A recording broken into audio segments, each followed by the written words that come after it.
जल ही जीवन है। प्रकृति में जल से ही जीवन संभव है। जल के कारण ही मानव सहित समस्त जीव जंतुओं के क्रियाकलाप संपादित होते हैं।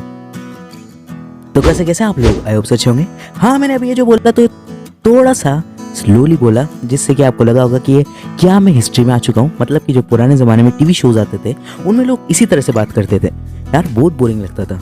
जल का उपयोग पेयजल, घरेलू उपयोग, सिंचाई, विद्युत उत्पादन, नौकायान, मनोरंजन, उद्योग आदि कार्यों में किया जाता है। जल के वे स्रोत जो मानव के लिए उपयोगी हो या जिनके उपयोग की संभावना हो को जल संसाधन कहते हैं। राजस्थान के मुख्य जल स्रोतों में झीलें, नदियां और उन पर बने बांध व नहरें, तालाब, कुएं व नलकूप आदि हैं। आइए हम इन वीडियोस में जो आगे आएगी राजस्थान के जल संसाधनों एवं अफवाह तंत्र का विस्तार से अध्ययन करते हैं। हाँ, मैं आज भी राजस्थान के बारे में बात कर रहा हूँ, क्या करूँ यार, मेरी मातृभूमि। तो अभी हम पढ़ते हैं अफवाह तंत्र। किसी मुख्य नदी तथा उसकी सहायक नदियों द्वारा निर्मित जल प्रवाह की विशेष व्यवस्था को अफवाह तंत्र या प्रवाह प्रणाली कहते हैं। यह धरातलीय बनावट और भूगर्भिक संरचना से प्रभावित होती है। हम जानते हैं कि जल का सामान्य स्वभाव ही ढाल की ओर बहना है। विद्वानों के अनुसार यह माना जाता है कि आज से लगभग 3000 वर्ष पूर्व सतलज, यमुना और प्रागैतिहासिक कालीन सरस्वती नदी, जो कि अभी विलुप्त हो चुकी है, राजस्थान से होकर बहती हुई गुजरात के भरूच के पास अरब सागर में गिरती थी। लेकिन भूगर्भिक हलचल और जलवायु परिवर्तन के कारण वैदिक संस्कृति की पोषक यह सरस्वती नदी लुप्त हो गई। जल विभाजक रेखा ये क्या होती है अभी बताते हैं। दो अपवाह क्षेत्रों के मध्य की उच्च भूमि जो वर्षा जल को विभिन्न दिशाओं में प्रवाहित करती है उसे जल विभाजक रेखा कहा जाता है। जैसे कि राजस्थान में अरावली पर्वत। अब राजस्थान का अफवाह तंत्र। राजस्थान के अफवाह तंत्र को 3 भागों में बांटा जाता है। बंगाल की खाड़ी का अफवाह तंत्र, अरब सागर का अफवाह तंत्र, आंतरिक अफवाह तंत्र। अरावली पर्वत से पूर्वी भाग से बहकर अपना जल बंगाल की खाड़ी में ले जाने वाली चंबल, काली सिंध, पार्वती, बनास, बेड़च एवं इनकी सहायक नदियों को बंगाल की खाड़ी का अफवाह तंत्र कहते हैं। इसके बाद हम पढ़ने वाले अरब सागर का अफवाह तंत्र के बारे में। अरावली पर्वत से दक्षिण पश्चिमी भाग से बहकर अपना जल अरब सागर में ले जाने वाली माही, लूणी, साबरमती, पश्चिमी बनास एवं इसकी सहायक नदियों को अरब सागर का अफवाह तंत्र कहते हैं। आंतरिक अफवाह तंत्र ये हमारा तीसरा टॉपिक है। ऐसी नदी जो किसी समुद्र तक न पहुंचकर स्थल भाग में विलुप्त हो जाती है या झील में मिल जाती है तो उसे आंतरिक या भूमिगत अफवाह तंत्र वाली नदी कहते हैं। राजस्थान में बहने वाली घंगर, बाणगंगा, कांतली, साबी, रूपारेला, मेंढा आदि नदियां आंतरिक अफवाह तंत्र के उदाहरण हैं। तो राजस्थान की प्रमुख नदियां। चंबल नदी। इस नदी का उद्गम स्थल मध्य प्रदेश के विंध्याचल पर्वत के जनापाव से है। यह राजस्थान की सबसे लंबी व एकमात्र वर्ष भर बहने वाली नदी है। राजस्थान में यह नदी भैंसरोडगढ़ से प्रवेश कर कोटा, बूंदी, सवाई माधोपुर, करौली जिलों में बहने के बाद उत्तर प्रदेश में यमुना नदी में मिल जाती है। इसकी प्रमुख सहायक नदियां बनास, बेड़च, कोठारी, काली सिंध, पार्वती आदि है। राजस्थान की औद्योगिक नगरी कोटा इसी नदी के किनारे स्थित है। दूसरी प्रमुख नदी का नाम बनास है। ये चंबल की एक प्रमुख सहायक नदी है। राजसमंद जिले के खमनौर की पहाड़ियों से निकलती है। ये राजसमंद, चित्तौड़गढ़, भीलवाड़ा, टोंक जिलों में बहकर सवाई माधोपुर में रामेश्वर के निकट चंबल नदी में मिल जाती है। इसका जल ग्रहण क्षेत्र राजस्थान की में सर्वाधिक है और पूर्णतः राजस्थान में बहने वाली यह सबसे लंबी नदी है। इसकी लंबाई लगभग 480 किलोमीटर है। बनास, बेड़च और मैनाल नदियों का संगम स्थल, जिसे त्रिवेणी के नाम से जाना जाता है, बिगोद भीलवाड़ा के पास स्थित है। टोंक व सवाई माधोपुर बनास नदी के किनारे पर ही स्थित है। बनास की अन्य सहायक नदियां कोठारी, गंभीरी, खारी, मोरेल आदि है।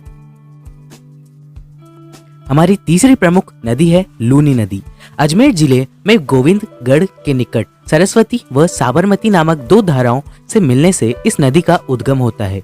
अजमेर, नागौर, पाली, जोधपुर, बाड़मेर, जालोर जिलों में बहने के बाद यह नदी कच्छ की खाड़ी में मिल जाती है। बाड़मेर जिले के बालोतरा तक इस नदी का जल मीठा होता है। इसके बाद जल खारा हो जाता है। इसकी सहायक नदियों में जोजरी, बाड़ी, जवाई, मिठड़ी, खारी, सूकड़ी, सागी, गुहिया आदि है। ये थी हमारी तीसरी प्रमुख नदी लूनी नदी। इसके बाद हमारी चौथी प्रमुख नदी का नाम है माही नदी। मध्य प्रदेश में विंध्याचल पर्वत में आमरोकू नामक स्थान से इस नदी का उद्गम स्थल होता है। यह नदी राजस्थान में बांसवाड़ा एवं प्रतापगढ़ जिलों में बहने के बाद खंभात की खाड़ी में मिलती है। बांसवाड़ा जिले में इस नदी पर माही बजाज सागर बांध बनाया गया है। इसकी प्रमुख सहायक नदियां सोम एवं जाखम है।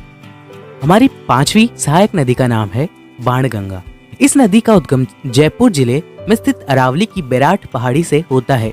इस नदी का पानी भरतपुर में घना पक्षी राष्ट्रीय उद्यान में भूमिगत होकर नम भूमि का निर्माण करता है। इसे अर्जुन की गंगा भी कहा जाता है।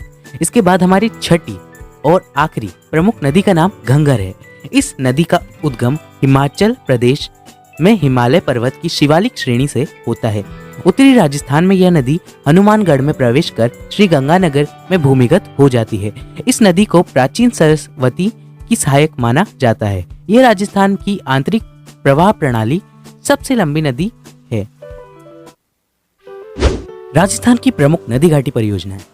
नदी पर बांध बनाने से जल विद्युत उत्पादन, सिंचाई, पेयजल, वृक्षारोपण, भूमिगत जल स्तर में वृद्धि, बाढ़ नियंत्रण, मृदा अपरदन और पर्यटन आदि कई प्रकार के उद्देश्यों पूरे होते हैं। इसी कारण से इन्हें बहुउद्देशीय परियोजना भी कहा जाता है। भारत के प्रथम प्रधानमंत्री पंडित जवाहरलाल नेहरू ने इन नदी घाटी परियोजनाओं को महत्व को देखते हुए इन्हें आधुनिक भारत के मंदिर कहा था। राजस्थान से संबंधित प्रमुख नदी घाटी परियोजनाओं के विवरण इस प्रकार है। चंबल परियोजना। यह परियोजना राजस्थान और मध्य प्रदेश राज्यों की संयुक्त परियोजना है। इस परियोजना के अंतर्गत कुल 4 बांध बनाए गए हैं। इनमें से एक गांधी सागर बांध है जो मध्य प्रदेश के मंदसौर जिले में है। अन्य 3 बांध राजस्थान में राणा प्रताप सागर बांध चित्तौड़गढ़ जिले में, जवाहर सागर बांध एवं कोटा बैराज बांध कोटा जिले में बनाए गए हैं। इस परियोजना से दोनों राज्यों को मुख्यतः जल विद्युत एवं सिंचाई की सुविधाएं मिलती है। इसके बाद दूसरी परियोजना का नाम है माही बजाज सागर परियोजना। बांसवाड़ा में माही नदी पर यह परियोजना स्थित है। यह राजस्थान और गुजरात राज्यों की सम्मिलित परियोजना है। इससे दोनों राज्यों में सिंचाई और पेयजल की सुविधाएं उपलब्ध होती है। जल विद्युत का उत्पादन भी इस परियोजना के तहत किया जाता है। बीसलपुर परियोजना। राजस्थान के टोंक से टोडासराय नगर के पास बीसलपुर गांव में बनास नदी पर मुख्यतः पेयजल के उद्देश्य से इस परियोजना का निर्माण किया गया है। इस परियोजना से राज्य के जयपुर, अजमेर, टोंक सहित कई अन्य क्षेत्रों को पेयजल उपलब्ध कराया जाता है। हमारी चौथी परियोजना का नाम है सरदार सरोवर परियोजना। गुजरात, मध्य प्रदेश, महाराष्ट्र और राजस्थान राज्यों की इस संयुक्त परियोजना का निर्माण गुजरात की नर्मदा नदी पर किया गया है। इस परियोजना से राजस्थान दक्षिण पश्चिम में एक नहर बनाकर लाए गए जल से बाड़मेर तथा जालोर जिलों में सिंचाई एवं पेयजल सुविधा मिलती है। इनके अतिरिक्त राज्य में विकसित अन्य नदी घाटी परियोजनाएं पाली जिले में जवाई नदी पर जवाई परियोजना, डूंगरपुर जिले में सोम नदी पर सोम कमला आंबा परियोजना, उदयपुर जिले में मानसी वाकल तथा प्रतापगढ़ जिले में जाखम नदी पर जाखम परियोजना आदि है। तो राजस्थान की प्रमुख नहरें। गंगनगर। राजस्थान में नहरों द्वारा जलापूर्ति का कार्य स्वतंत्रता से पूर्व ही आरंभ हो गया था। बीकानेर के तत्कालीन महाराज गंगा सिंह जी ने पंजाब में सतलज नदी पर फिरोजापुर के निकट एक बांध बनवाया और वहां से 1927 ईस्वी में एक नहर बनाकर पश्चिम राजस्थान में पानी लाया गया। यह राजस्थान की पहली नहर है। वर्तमान में इस नहर से श्रीगंगानगर जिले में सिंचाई होती है। इसके बाद है इंदिरा गांधी नहर। राजस्थान के रेगिस्तानी क्षेत्रों में जल उपलब्ध करवाने के उद्देश्य से इस नहर का बनाने का सुझाव सर्वप्रथम 1948 ईस्वी में बीकानेर के तत्कालीन सिंचाई इंजीनियर कंवर सेन ने दिया था। केंद्र सरकार की स्वीकृति के बाद 1952 ईस्वी में पंजाब में सतलज एवं व्यास नदी के संगम पर हरि के बैराज नामक बांध का काम शुरू किया गया। हरि के बैराज से हनुमानगढ़ के मसीतावली तक 204 किलोमीटर फीडर नहर है। मुख्य नहर की लंबाई 649 किलोमीटर तथा वितरिकाओं की लंबाई 8000 किलोमीटर से भी अधिक है। इससे लगभग 19 लाख हेक्टेयर क्षेत्र में सिंचाई होती है। नहर का अंतिम बिंदु वर्तमान में बाड़मेर के गडरा रोड तक है। यह एशिया की सबसे लंबी नहर प्रणाली है, जिसे मरुगंगा भी कहा जाता है। यदि इस नहर को आगे बढ़ाकर गुजरात में कांडला बंदरगाह तक जोड़ दिया जाए तो इससे जहाजों एवं नावों का संचालन भी किया जाता है। जहाजों से मेरा मतलब छोटे जहाज, यूं नहीं एक तो बड़े बड़े ले जाओ, जैसे पनामा नहर में हुआ था वैसा ही यहाँ पर होना पड़ जाएगा। थार की मरुस्थल का ढाल पश्चिम में होने के कारण पूर्वी भाग में पानी लाने के लिए अब तक कई उत्थापक लिफ्ट नहरें बनाई गई है। इंदिरा गांधी नहर के कारण क्षेत्र में कृषि विकास, मरुस्थल प्रसार पर रोक, सूखे एवं अकाल पर नियंत्रण, पेयजल, जल विद्युत उत्पादन, पशुधन विकास, मत्स्य पालन एवं पर्यटन विकास आदि कार्य संभव हुआ है। भरतपुर नहर, पश्चिम यमुना नहर से इस नहर का निर्माण किया गया है। भरतपुर नहर से राजस्थान के केवल भरतपुर जिले में ही सिंचाई होती है। इन नहरों के अतिरिक्त विभिन्न छोटे बड़े बांधों, एनीकटों, तालाबों, कुआं एवं नलकूपों से भी राजस्थान में सिंचाई होती है। वर्तमान में सिंचाई के लिए फव्वारा एवं बूंद बूंद सिंचाई प्रणाली का विकास हो रहा है। जल संरक्षण एवं प्रबंधन साधारण अर्थ में सुरक्षित करके रखना संरक्षण कहलाता है, अर्थात संसाधनों का सावधानी पूर्वक प्रबंधन तथा रख रखाव जिससे उसके दुरुपयोग अथवा अनावश्यक क्षति को रोका जा सके, संसाधन संरक्षण कहलाता है। जल ऐसा प्राकृतिक संसाधन है जिस पर न केवल मानव अपितु वनस्पति एवं संपूर्ण जीव जगत निर्भर है। वर्तमान में औद्योगिक आर्थिक वातावरण, बढ़ती उपभोक्तावादी संस्कृति, अत्यधिक जनसंख्या वृद्धि, सिंचित भूमि में लगातार वृद्धि होने के कारण जल के विदोहन में तीव्र गति से वृद्धि हो रही है। अतः प्रादेशिक एवं विश्व स्तर पर सभी देशों में स्वच्छ जल की मात्रा को संरक्षित करने की आवश्यकता है ताकि आने वाली पीढ़ियों को स्वच्छ जल मिल सके। जल संरक्षण के उपाय। जल संरक्षण के लिए हर नागरिक, समाज को, प्रशासन को एक साथ मिलकर कदम उठाने होंगे। यूं नहीं कि केवल सरकारी करेगी, हमें भी कुछ कदम उठाने होंगे। मुख्य रूप से जलाशयों में घरेलू और औद्योगिक अपशिष्ट न डालना, पेयजल के स्रोतों के स्थान निकट स्नान एवं कपड़े न धोना, जल में उत्पन्न खरपतवारों को हटाना शामिल है। जल का पुनर्वितरण करना, अर्थात अधिक वर्षा वाले क्षेत्रों में जल को नहरों के द्वारा कम वर्षा वाले क्षेत्रों में पहुंचाकर जनजीवन और उद्योग के लिए अनुकूल परिस्थितियां उपलब्ध कराकर क्षेत्रीय और सामाजिक विषमता को कम किया जा सकता है।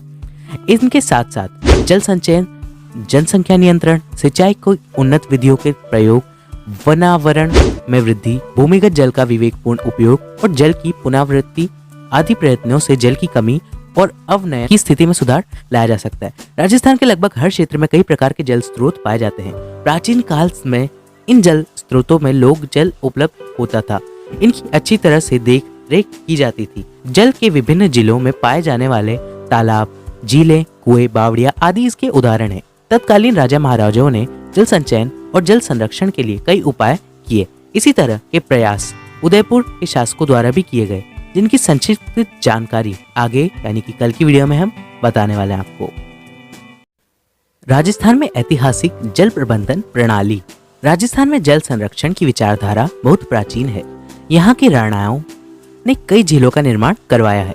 जयसंबंध झील इसका अच्छा उदाहरण है, जिसका निर्माण मेवाड़ के महाराणा जय सिंह जी ने सन 1687 से 1691 ईस्वी तक गोमती नदी पर करवाया, जो विश्व की मीठे पानी की सबसे बड़ी मानव निर्मित झील मानी जाती है। जल संरक्षण के लिए नदी को मोड़ने एवं जोड़ने तथा झीलों को जोड़ने के विश्व के सबसे पुराने उदाहरण भी मेवाड़ में देखे जा सकते हैं। उदयपुर शहर के पश्चिमोत्तर में 6 किलोमीटर दूरी पर स्थित चिक्कलवास गांव के समीप आहड़ नदी पर महाराणा फतेह सिंह जी द्वारा एक बांध बनाकर वर्षा ऋतु में प्रवाहित अतिरिक्त जल को फतेह सागर पहुंचाने के लिए चिक्कलवास नहर का निर्माण किया। इस नहर निर्माण से फतेह सागर में आहड़ नदी का पानी 118 वर्ष पहले पहुंचा दिया गया। 470 वर्ग किलोमीटर में फैली घाटी में क्रमबद्ध जलाशयों का निर्माण तथा नदियों को आपस में जोड़कर यहाँ के तत्कालीन शासकों ने स्थानीय स्तर पर उपलब्ध वर्षा जल प्रबंधन एवं संरक्षण का प्रशंसनीय कार्य जनहित में किया था, जो आज भी सुचारू रूप से चालू है। उदयपुर बेसिन में गोवर्धन सागर, दूध तलाई, पिछोला झील, अमरकुंड, कुमारिया तालाब, रंग सागर, स्वरूप सागर तथा फतेह सागर जलाशयों का निर्माण जल प्रबंधन की दृष्टि से विश्व भर में सर्वोच्च उदाहरण है। वर्षा ऋतु में जब जलाशय पानी से भर जाते हैं तो इन सभी जलाशयों का जल स्तर एक समान हो जाता है। एवं पानी आपस में मिल जाता है। उदयपुर बेसिन में विभिन्न छोटे बड़े जलाशय सिंचाई, पेयजल एवं पर्यटन विकास हेतु जल प्रबंधन के उत्तम उदाहरण है। महाराणा राज सिंह जी प्रथम द्वारा नदी बहाव को कृत्रिम रूप से मोड़कर उसे स्थायित्व प्रदान किया। मेवाड़ का प्रसिद्ध तीर्थ स्थल उभयेश्वर क्षेत्र में वर्षा ऋतु में बहने वाली नदी को मोड़कर मोरवानी नदी में मिला दिया गया। इस प्रकार उभयेश्वर क्षेत्र में जल को जनासागर तथा फतेह सागर में पहुंचा दिया गया। उभयेश्वर के जल को मोरवानी नदी के साथ मिलाने का कार्य सन 1670 से 1685 के बीच किया गया। आज की वीडियो के लिए बस इतना ही। और हमारा ये जो टॉपिक था, ये जो प्लेलिस्ट थी राजस्थान में जल संसाधन, ये खत्म हो चुकी है। फाइनली 1 साल लग चुका था इसमें, लेकिन अब जल्दी से जल्दी हम और वीडियोस भी लाने की कोशिश करेंगे। तो थैंक्स फॉर वॉचिंग और देखते रहिए ग्रो स्टडी।